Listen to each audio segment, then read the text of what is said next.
Hi everyone, Pam Gregory, astrologer. I'm going to be speaking to you today about the shift of the nodal axis from Cancer and Capricorn into Gemini and Sagittarius.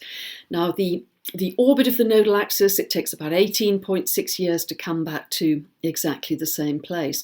So 18.6 years ago, that happened in fact in October 2001, literally just after the 9/11 disaster. And of course that permanently changed some of the rules and regulations around flying. Sagittarius is very connected to flight, even of birds. The two signs very connected to flight are Aquarius, because the ruler of Aquarius, Uranus, is connected to aviation, but Sagittarius has this broader link to flight and long distance travel. So that's very interesting. We're going to come back to that theme in just a moment. So for the last 18 months, the nodes have been in Cancer and Capricorn, and I think we are seeing that so clearly at the moment because we're in lockdown.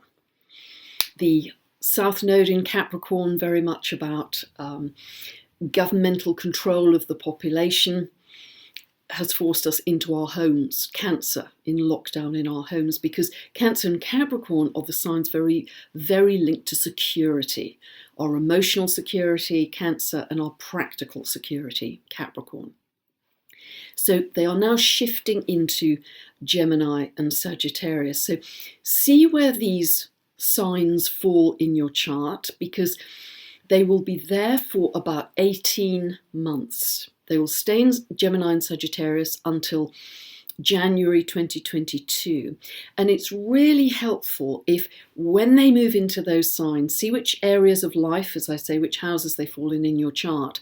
North Node in Gemini, South Node in Sagittarius, that you start to track the meanings around that nodal axis. You start to see them more clearly. Often there's a particular experience or event when it first does that. There's a shift in signs, and that sets up a theme for you for the next 18 months. So just observe that, because this is how we use astrology to live more meaningfully and to live more deeply in our lives. Now, in particular, if you have your natal nodal axis in Gemini and Sagittarius, this will be a very important period for you.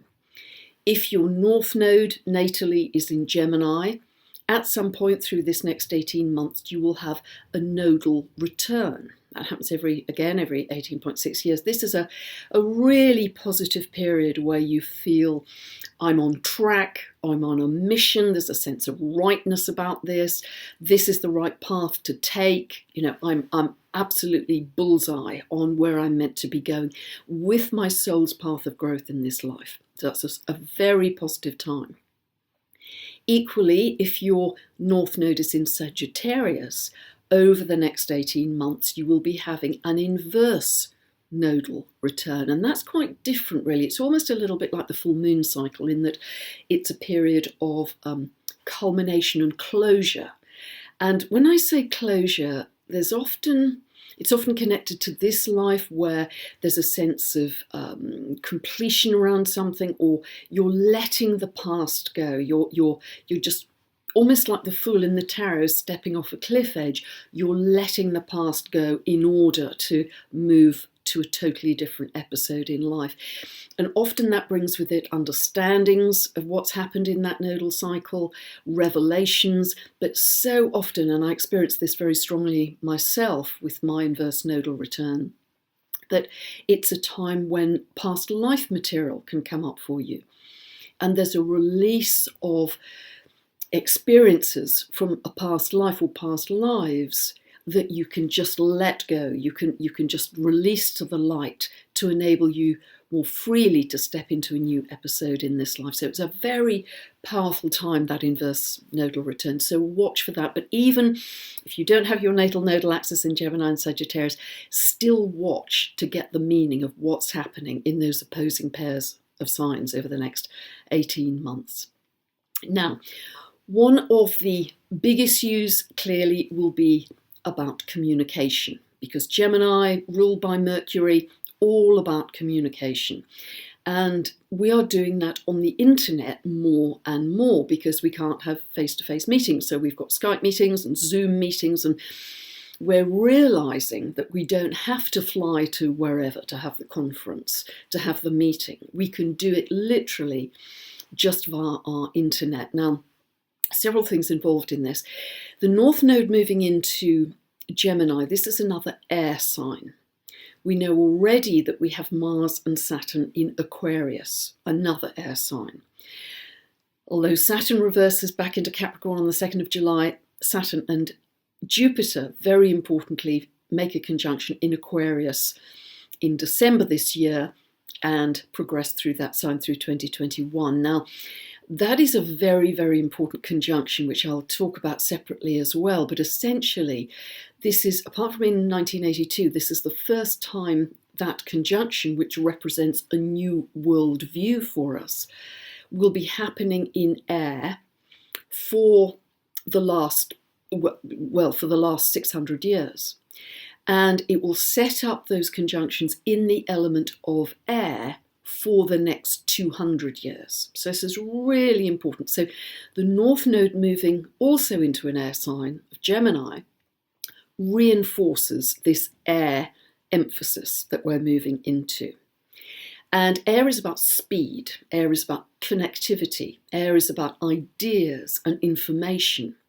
So we are moving from a time, a long-term time, the last 200 years, the Jupiter-Saturn conjunction, has been in earth signs. We're moving from density and permanence and slowness and possessiveness of what we own into something much more collective, much faster. Speed is of the essence.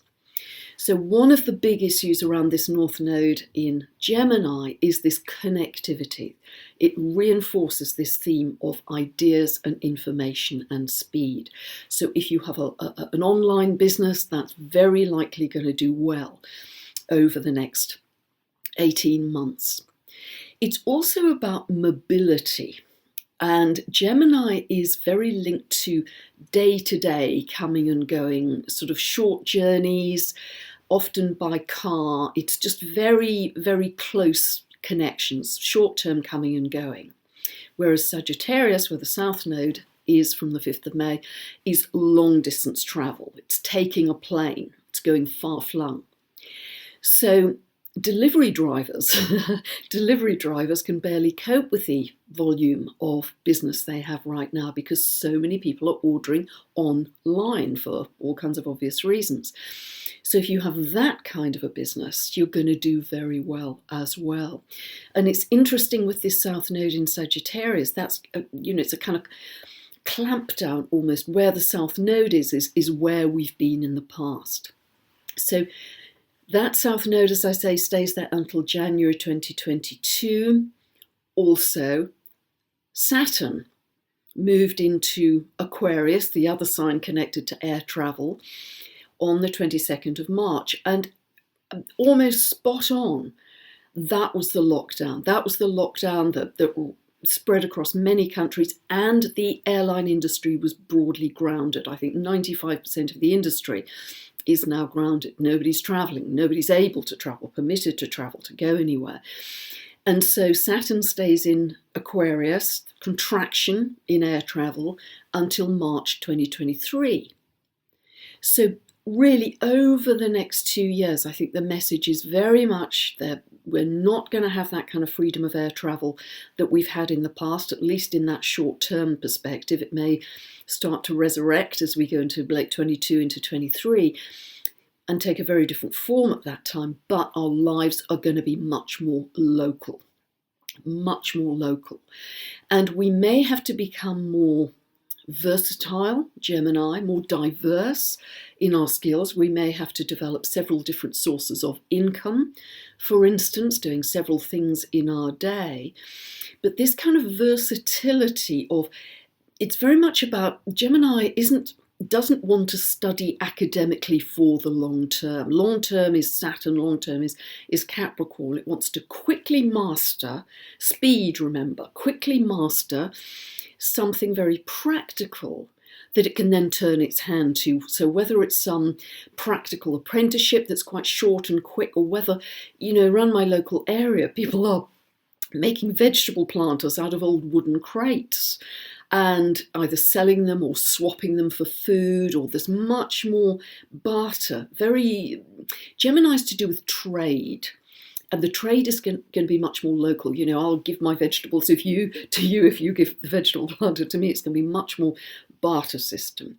So that kind of quick, practical skill that we can use is also going to be very, very useful too.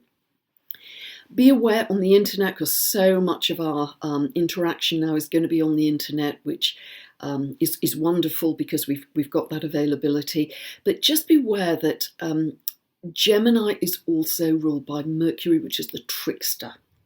And sometimes we can get taken in by ads on social media which are fraudulent. So just be super aware of any kind of internet fraud as well. Now, Gemini is also non-conformist. It's a quieter non-conformism than we have with Aquarius, which is much more overtly rebellious. But it's non-conformist and it's connected to the internet. So things like alternative social media platforms, I think, will become stronger and stronger. I think we'll be moving away from the more widely accepted, let's say, social media platforms in order to find something that is freer, Gemini, freer air, to express our views very loudly. So that, I think, will be a major development as well.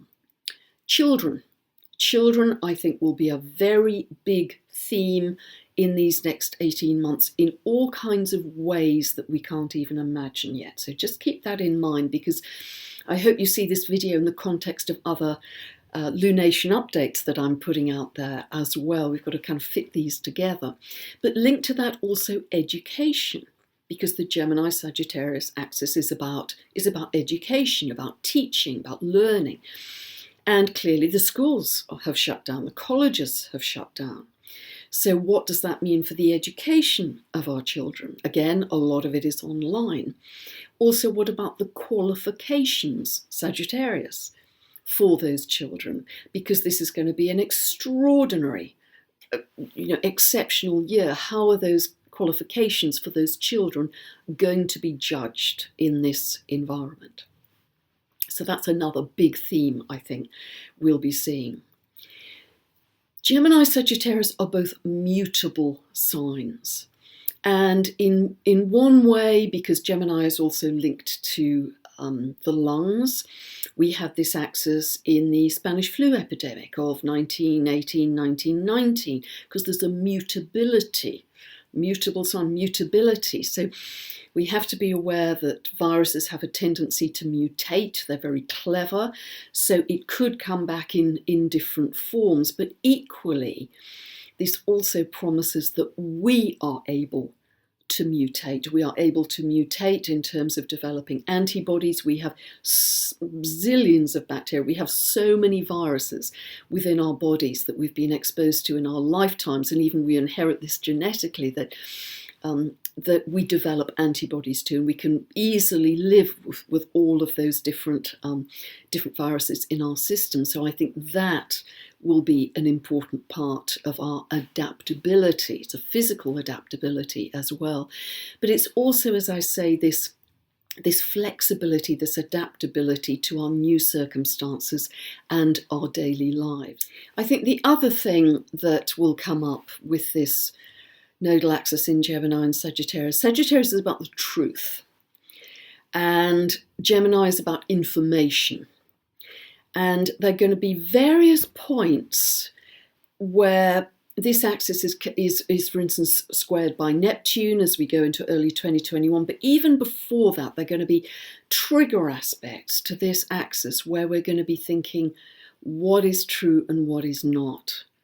I thought I'd perceived truth, another level of truth and understanding and revelation and awakening.